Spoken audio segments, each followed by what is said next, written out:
In this video, I'm going to answer viewers' multiple sclerosis questions. Don't turn away, because it starts right now.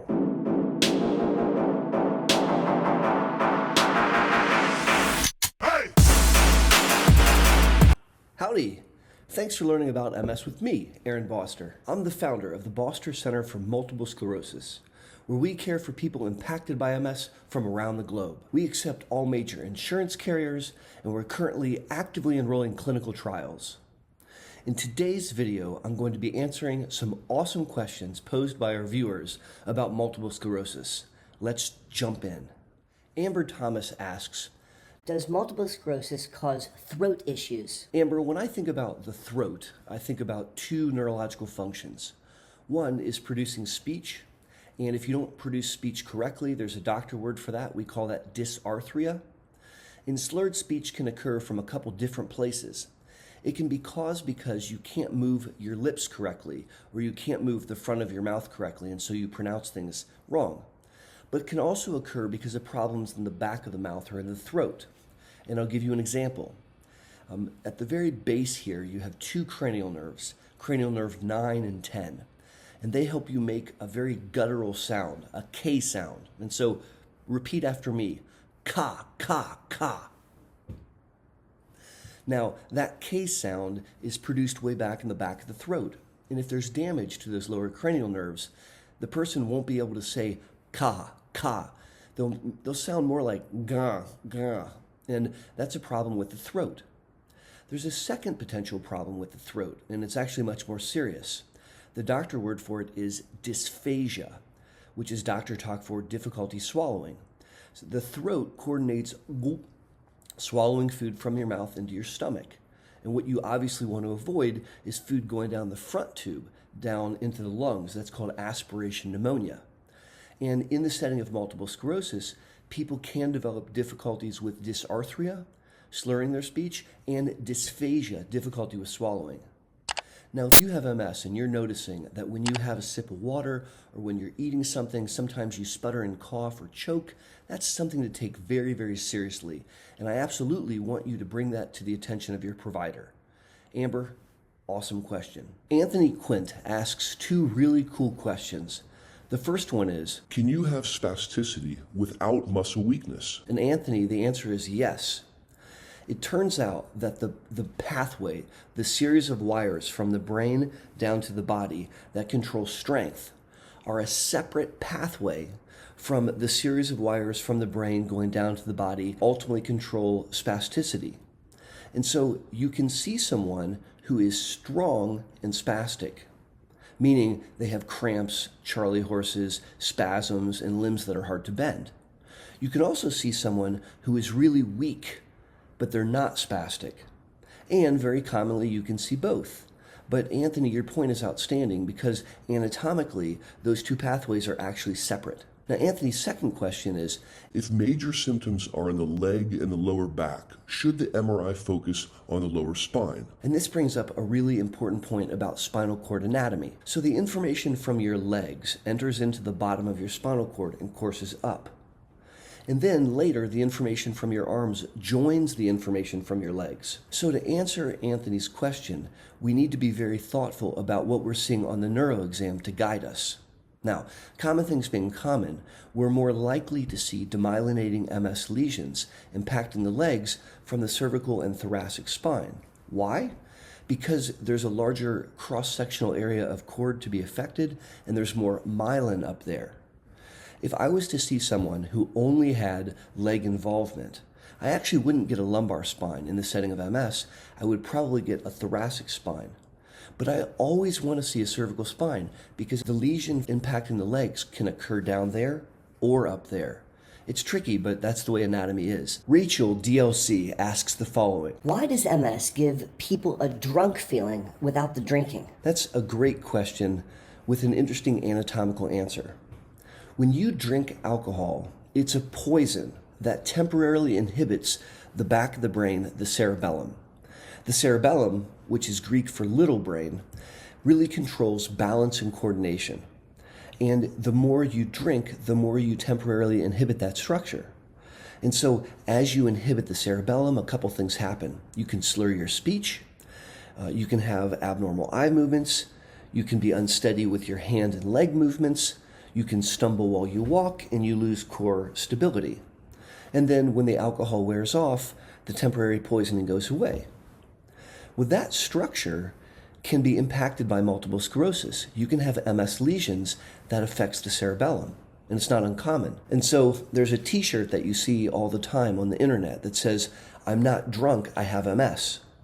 And it's really making the point that because of multiple sclerosis, you can have some slurred speech, you can have some unsteadiness of your core or unsteadiness of your arms, or walking like you're drunk when you're not. Now there's another shirt that I saw that says, "I'm not drunk, I have MS." And then in really small print at the bottom it says, "Well, maybe I'm a little drunk," which made me laugh. Julie Bloom asks, Is it a form of spasticity? When my legs get stiff after sitting for too long, and then I have a hard time once I stand up. It almost makes me feel like I'm Tin Man without oil. Julie, you are spot on. Spasticity is very common in MS. It's a phenomenon where antagonistic muscles are arguing with one another. So when you want to bring your arm in and contract the bicep and relax the tricep, your tricep didn't get the memo. And so it's trying to contract, and you end up having a tug of war. And that manifests in three ways. One is a spasm where limb bounces. Two is a cramp like a Charlie horse, a visible contraction of the muscle belly which hurts. Number three, which is what you're describing, is a limb that's hard to bend. Spasticity is always worse under two conditions. Number one, when it's cold out, like right now in Columbus, Ohio. And number two, when you've been still. So if you've been sitting at your computer desk for an hour, that may constitute being still, and you may find that after you get up, your legs are really tight, and they're hard to bend, and they're really stiff feeling, but after you walk around for a little bit, you start to loosen up. That's spasticity, and keep in mind, we can treat that. Julie B. writes, I have emotional incontinence. It's so exhausting. And attacks of tic douloureux, trigeminal neuralgia. And honestly, having attacks of both at once really sucks. Now, I included this question for a couple reasons. First of all, this is the real world, and sometimes nature can be too generous. Sometimes you can have multiple sclerosis. It can cause pseudo-bulbar affect or emotional incontinence, as described here, and you can develop trigeminal neuralgia. Now, pseudo-bulbar affect or emotional incontinence is a phenomenon where the emotion, experiencing a feeling of sadness or experiencing a feeling of happiness, is decoupled from the affect or the outward appearance. So someone can start crying, except they don't feel sad inside. Or they can start laughing hysterically, except they don't find anything funny and they can't stop it. I have an entire video that I recently made on pseudo-bulbar affect, so of course I'll throw a link up there in case you haven't seen it yet. And the take-home here is that is a treatable condition. We have a pill for that ill. Now, the other condition that Julie brought up is also unfortunately very common in the setting of MS. It's one of the single worst pains that a human being can experience. It's called trigeminal neuralgia, and it's where the nerves that run sensation of the face send a fake message back to the brain that you're being stabbed. It is excruciatingly painful. And fortunately, there are plenty of medicines that we can use to treat that as well. And so here's a real world situation with a real live human being trying to live their best life despite MS, and nature's been too generous. And they're saddled with two somewhat unusual and extremely bothersome symptoms. What do? We treat those symptoms. And it's my hope that by working with your providers, Julie, we can get the pseudo-bulbar affect squashed and we can get the trigeminal neuralgia under control. That way you can go on living your best life without those really awful symptoms. Nancy asks, How do you differentiate if it's a neuropathic itch or if it's legit some bugs crawling in your ear? now there are different kinds of neuropathic pain. In other words, pain caused from the nervous system. And there's a type of neuropathic pain called formication. Formication is the hallucination of bugs crawling on your skin or in your skin, and it can be super, super frustrating. And so if you had formication up here or in your ear, I can totally imagine how you would wonder whether there's actually a bug. The answer is visual inspection, doing an exam. Grab the otoscope and look in the person's ear and see if you see a bug.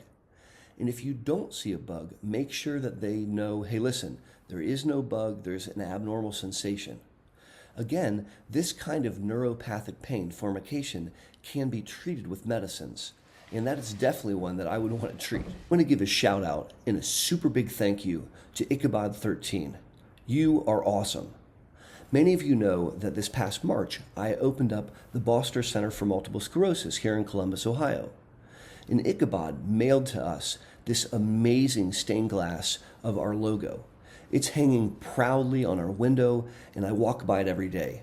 I want to say thank you from the bottom of my heart, and I want to say thank you on behalf of my family. If you'd like to hear more Q&A with me, click the button that's on the screen right now. My name's Aaron Boster, and I want to thank you for learning about MS with me. Until my next video or my next live stream, or the next time I see you at the Boster Center for MS, be safe and take care.